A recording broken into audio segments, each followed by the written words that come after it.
Hello there, people of the internet. I'm out here at the old range, and I'm doing some testing with a couple of different rifles, with a couple of different cartridges. And as I look down at my rifles on my table, I kind of stared at them for a second, and then I had some flashbacks from high school, and then I got angry, and then I realized that the rifles I have on the table are all rimmed cartridges, and they're all extraordinarily similar in appearance. But whenever it comes to these rimmed cartridges, whenever people focus on the differences from one cartridge to another, they normally just focus on like the bare minimum basic surface layer or surface area levels of information, and that is where they pass their judgment on these cartridges.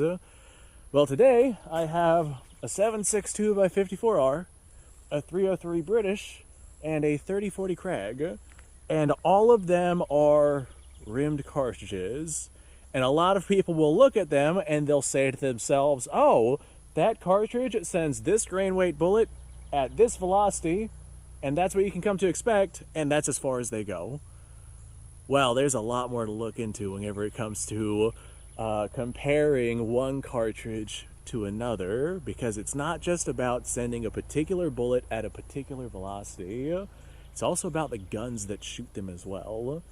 So in terms of the 7.62 by 54R, I have, oh goodness, my heaviest rifle. This right here is a Finnish Mosin-Nagant, technically chambered in 7.62 by 53, but we'll get more into that later on in the video. I've also got, not quite as heavy, but still heavy by today's standards. This is a SMLE number 1 Mark III Lee Enfield in 303 British. This particular one is dated 1918. Cool. That was a fun year. And then I have myself a far lighter rifle, far funner to carry around. This is a 3040 Krag. Obviously, it's been sporterized, but it still fires 3040 Krag, and it'll still be fine for representation purposes of this particular video. So people look at these and they'll compare the bullet weights to the velocities, and they'll oftentimes say, hey, 303 and 7.62 by 54R are super close in terms of capabilities with one another, and 3040 Krag is super underpowered compared to all of them, so as a result, the 3040 Krag must be the worst. And that's absolutely not the case. There's so many things to take into consideration whenever it comes to these different cartridges and their capabilities. So let's go ahead and cover that surface level that people normally think of. So with both 7.62 by 54R and 303 British, both of those are going to send a 150-ish grain bullet, moving at probably around 2,750 feet per second, approximately, somewhere in that ballpark. Depends on country of manufacture and then barrel length, and there's a lot that goes into it, but you're looking at about that ballpark. Versus something like the 3040 Krag, which sends that same 150 grain bullet, well, those are a little bit bigger in diameter, but it sends that 150 grain bullet at probably around, we'll call it 2,400 feet per second. It could be pushed a little bit faster than that, but through these old rifles, most of your modern manufactured factory production ammunition, you're looking at about 2,400 feet per second. So a 150 grain bullet at 2,400 feet per second versus a 150 grain bullet at 2,750 feet per second. I get that that right there is a lower velocity, but the 3040 Krag is really good whenever it comes to your heavier bullet weights. I don't know why, that's just the way that this rifle was designed. It was designed around a 220 grain projectile. That is what the original 3040 Krag rifle fired. And boy is it accurate. As a matter of fact, I have some 210 grain projectiles that we just brought out here to test whenever I was making these videos. And I got a 1-inch group with those things, and that is some pretty superb accuracy whenever it comes to a rifle from the 1890s. So I am very pleased with that. These handle heavy bullets really well. And typically with the 7.62 by 54R and the 303 British, you don't really find heavy bullets with those. You normally find 150 and 180 grain bullets, or rather 147 and 174 grain bullets, but that's not really enough of a difference to make a difference with the numbers that I claimed, versus your 30-40 Krag rounds, which oftentimes tend to be your heavier rounds. I have seen a lot of offerings for these with the 220 grain bullets, because that just seems to be what these particular rifles seem to like. Now the 30-40 Krag, with its velocities not being all that fast, even with the fastest of load datas, of course you probably won't want to push the bullet as fast as you possibly can, but the 30-40 Krag has a lot of available loadings that run a projectile probably around 2,000 to 2,200 feet per second. And those are ideal for cast bullet projectiles. The 30-40 Krag lends itself really, really well to running these cast projectiles at these particular velocities, just because that's kind of what the 30-40 Krag is already running those projectiles at those velocities at. The thing with 303 British and 7.62x54R, I get that they have more velocity and more power behind their cartridge, but you have to kind of customize and make up your own load data based off of the powder it is that you're using and your knowledge of that powder and the burn rate and the pressure curve. And you have to develop your own load to reach a velocity that is slow enough to be able to effectively run cast bullets through those particular rifles. And even then, for some reason, those rifles don't really seem to like cast bullets nearly as much as the 30-40 Krag does. I don't know why. Maybe it's the rifling inside of the actual rifle itself. Maybe the way it's cut. I mean, there's some science behind it, I'm sure. But this right here, the 30-40 Krag, just seems to like those cast bullets better. And that's great, because cast bullets are significantly less expensive than jacketed bullets. And they definitely have enough impact on a target to do what most people would need a rifle cartridge to be able to do. I mean, 210 grain bullet, these ones I have loaded up are 2,000 feet per second with a gas check, and we're getting 1-inch roops with them, and I wouldn't want to get hit with that. So on top of that, there's also some major benefits with these other cartridges, like for example, 303 British. I think the big benefit with 303 British is the rifle itself. These SMLE rifles and the number 4 Mark I and the Jungle Carbine, to some extent, those are exceptionally good rifles. The Jungle Carbine has an issue with like a wandering zero, but these rifles are, well, they're kind of, whatever your preference is, these rifles have the bread and butter to be able to fill that desire and fill that niche. If you want external magazines with your rifle, this particular one is stuck, but if you want external magazines with your rifle, then guess what? These have external magazines, so you can swap out your mags. If you want to feed with stripper clips, guess what? These have stripper clip guides, so you can feed with stripper clips. If 5 rounds is not enough for you, guess what? These hold 10 rounds of full power 303 British ammunition. That's a lot more firepower than people give it credit for. If you like Mauser-style leaf sights, the number 1 Mark III has a Mauser-style leaf sight on it. If you like the old-school aperture sights, then the number 4 Mark I and the Jungle Carbine having aperture sight on the rear of the receiver, and it gives you a really, really good sight picture. There's a lot of benefits with the 303 British, but most of those benefits boil down to the rifles that are being used. On top of that, the action is super fast for a bolt action. It's got a really, really short bolt throw. It's a cock-on close action. It just lends itself to being a really, really speedy system. There's a lot of benefits for that 303 cartridge. Now, on top of that, 7.62x54R, which is essentially the same in terms of performance and capabilities as the 303, to the point to where there's not really enough of a difference to make all that much of a difference. But the 7.62x54R has a lot of benefits for it as well. Mainly, it's still in use today. You can go out and buy military surplus ammunition like very readily versus like the 30-40 Krag or the 303 British, where the surplus ammunition at this point is like 80 years old. Or you can go out and spend a bunch of money on factory produced, like modern made ammunition for them and spend a lot of money per round. And that's just not something that you have to worry about with 7.62x54R. Now, granted, they tend to be to like comm block spec, like old school comm block spec. Like the quality control on 7.62x54R military grade ammunition is not great, and as a result of that, the accuracy with those rifles combined with that ammunition tends to not be great. But there's a bunch of modern rifles out there and a bunch of modern firearms. I gotta watch my terminology here because YouTube pays attention to things like that.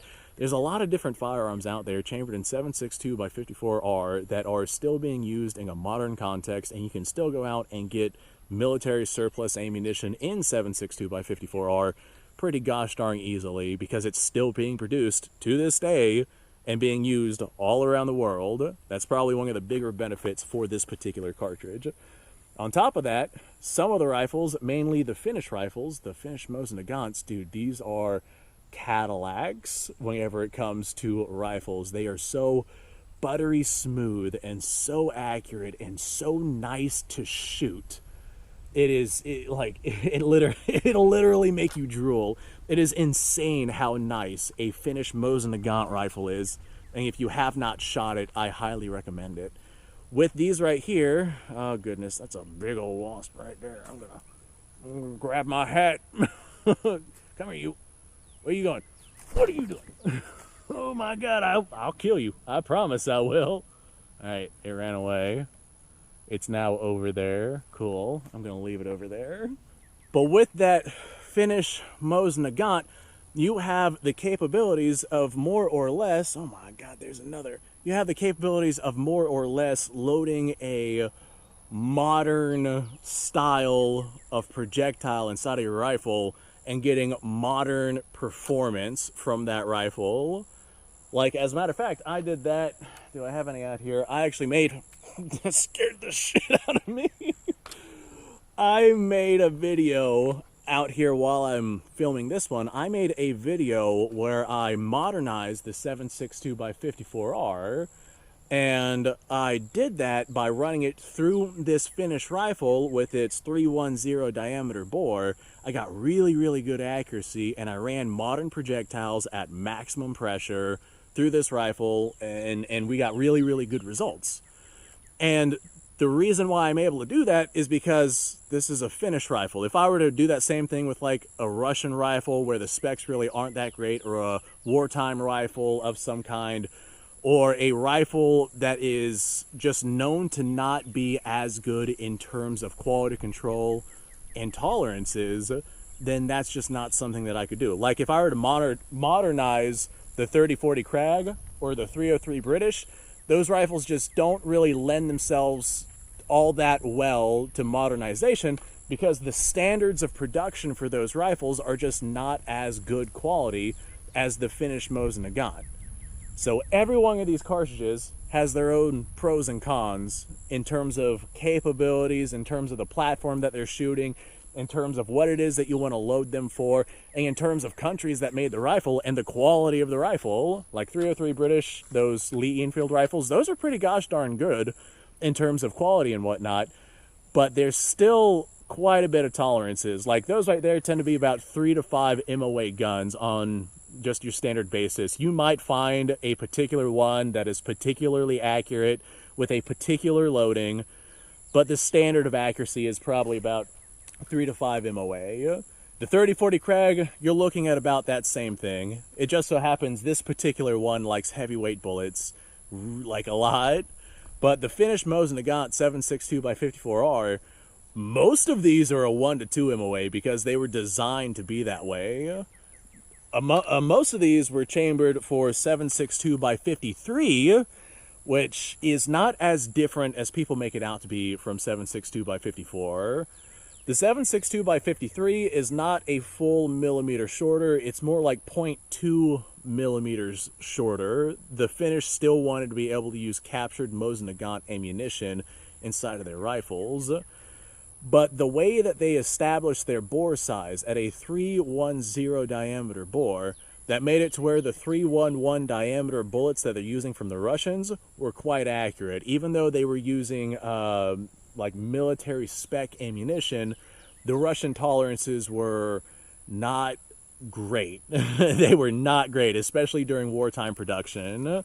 And the Finnish kind of made sure that their bores would be really, really tight with those bullets by making it ever so slightly undersized, and that would get them the best possible accuracy that they could with their rifles with that ammunition. On top of that, they also use a lot of 308 diameter bullets, to the point to where the Finnish Mosin-Nagant 2830, I think that's the one, that one was actually made with a 308 diameter bore. They decided not to do that because, again, they wanted to use captured Russian 7.62 x 54R, and so they ended up going with the 310 diameter bore, and that's kind of the one that I have now.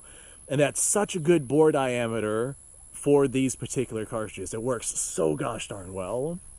So each of these have their pros. Each of them have their cons. 3040 Krag, not that powerful. I will acknowledge that in comparison to the modern cartridges that we're used to today and the cartridges that were around during that particular time period. But it's really good with heavy bullets, and it's really good with cast bullets. 303 British, excellent, excellent bolt-action rifle system, even if the cartridge itself is a little bit outdated in comparison to what was around for the time period. 7.62 x 54R, you can still get surplus ammo because it's still being made to this day. You can get yourself a Cadillac of a rifle with the Finnish Mosin-Nagant series. You can modernize the ammo super, super well with those really, really nicely made Finnish Mosin-Nagant rifles to get some exceptional performance from the cartridge. All of these have their own pros. All of them have their own cons. Now that we said all of that, and I've been rambling on for like 15 minutes straight, we're going to sit down, bench rest, put some holes on target, see what kind of accuracy we get with these rifles and with this ammunition that we're going to be using. And I guess we'll move on from there. So I'm going to put a paper plate out at a fair distance, probably about 50 yards. That's good enough for accuracy testing for the things that I do. And then we're going to sit down and see what we get. All right, we're going to sit down, start off with the 3040 Krag because I feel like that's going to be the less oppressive one on my shoulder. I got a paper plate target out there at about 50 yards. We're going to see what kind of group size we can get. These are 210 grain bullets, and they're cast bullets, moving at about 2,000 feet per second, which is what the 3040 Krag seems to prefer. It likes those heavy bullets. There's a wasp just flying right there, dude. I wonder if I can get him. Now every time I move, he runs away. He knows what's up. All right, cool. As long as he stays away from me, that's all I care about. So, these are those heavy 3040 Krag rounds, 2,000 feet per second. Not exactly a screaming loading, but I did get good results last time I fired this thing. So let's bench rest and send some lead here.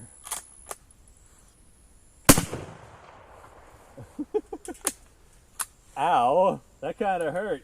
You know, I'm so used to, like, say, the Mauser style of magazine system that whenever I opened this and I saw this going on, I had a double take. I was like, what am I looking at here?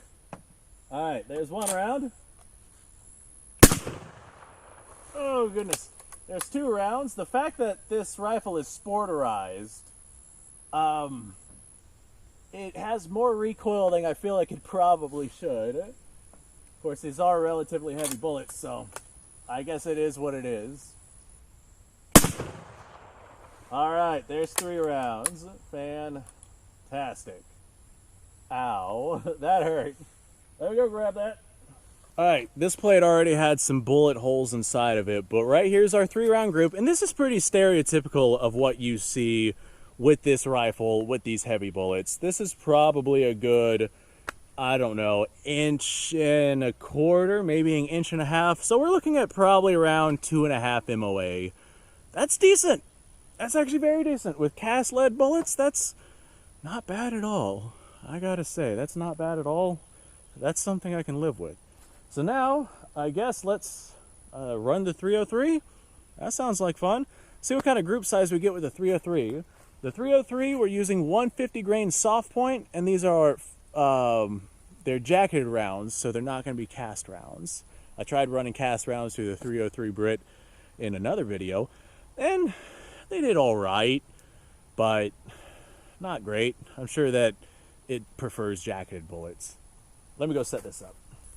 You know, I've got a Remington 870 inside with some bird shot. I bet that would make short work of these wasps around here. I will go grab that once I'm done filming this episode.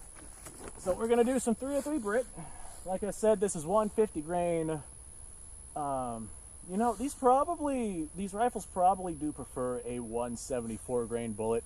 That just seems to be what a good go-to for them is. But I don't have any 174s, so 150 grain bullet it is. All right, we're gonna do a solid 3-round group. The reason why we're not doing any more than that is because ammo is expensive.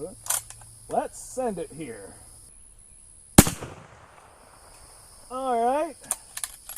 Okay. 150 grain doesn't recoil too terribly bad. All right, one more. One more. Come on, you. There we go.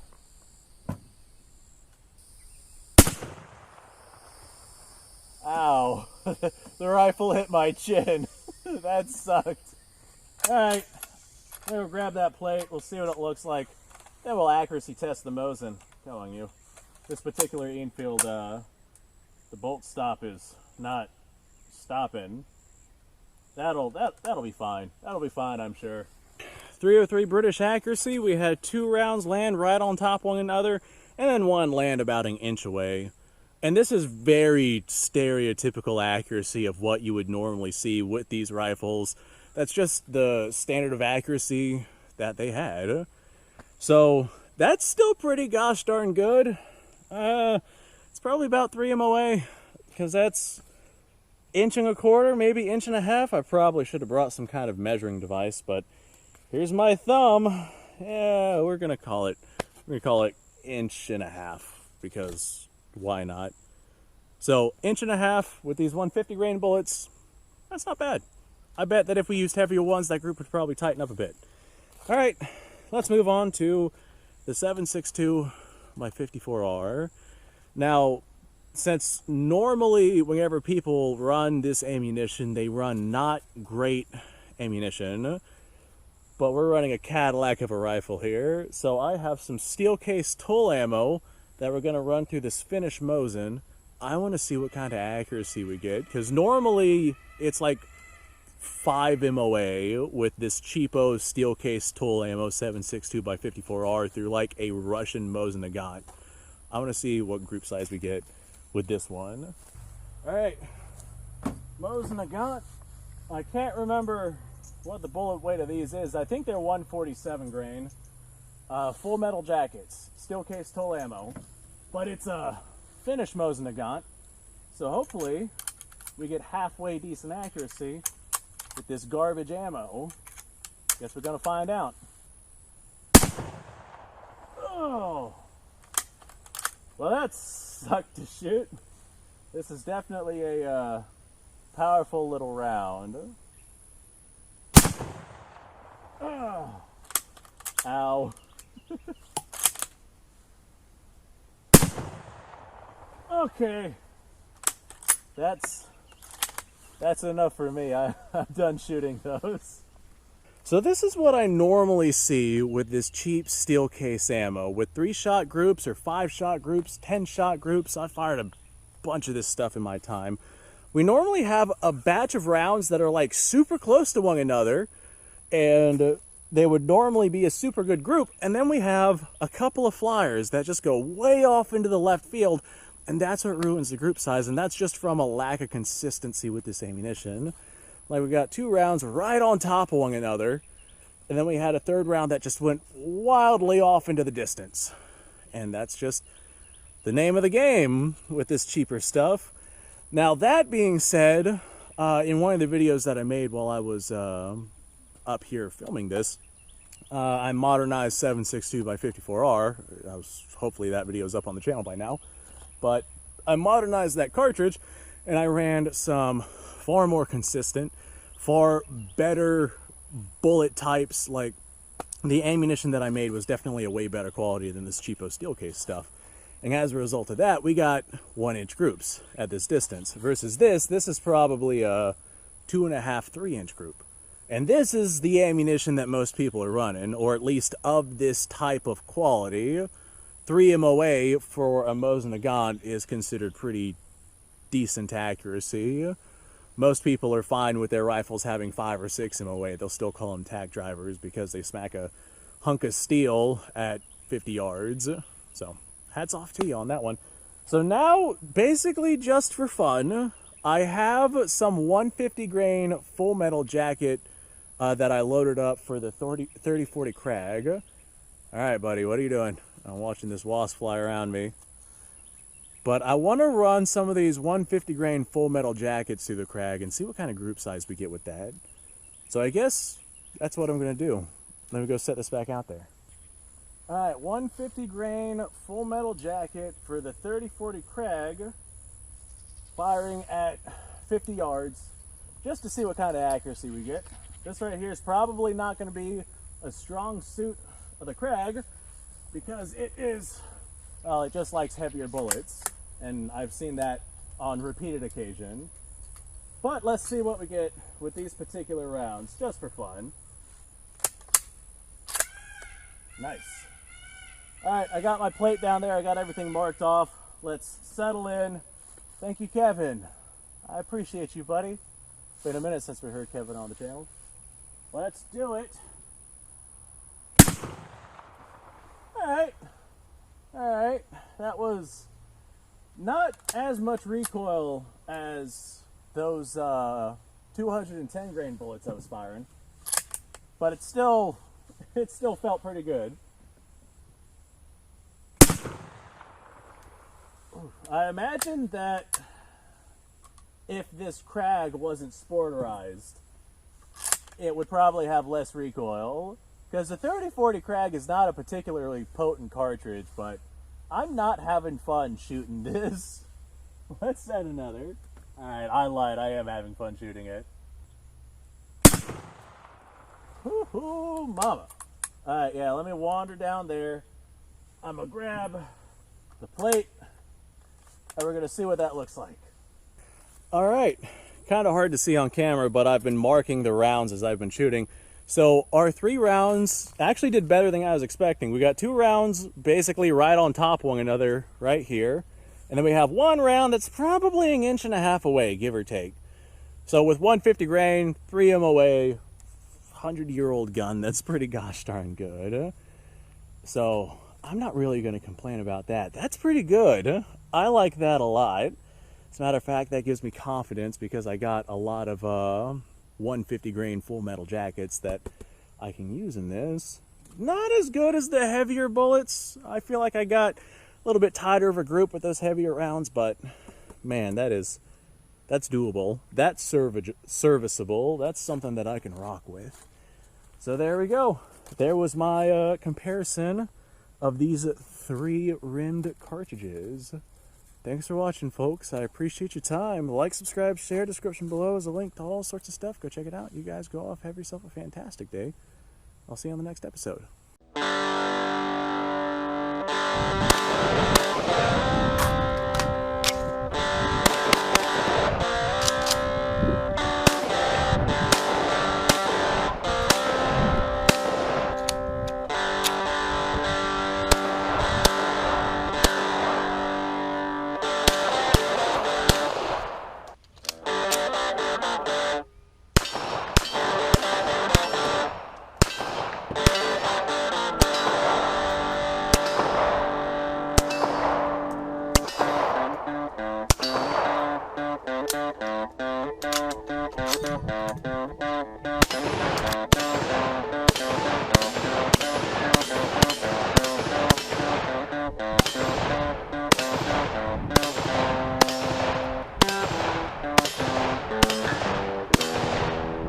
Been a little while since I've done this.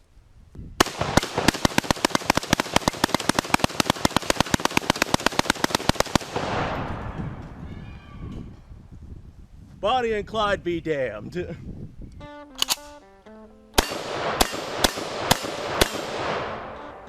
poor man's Garrett.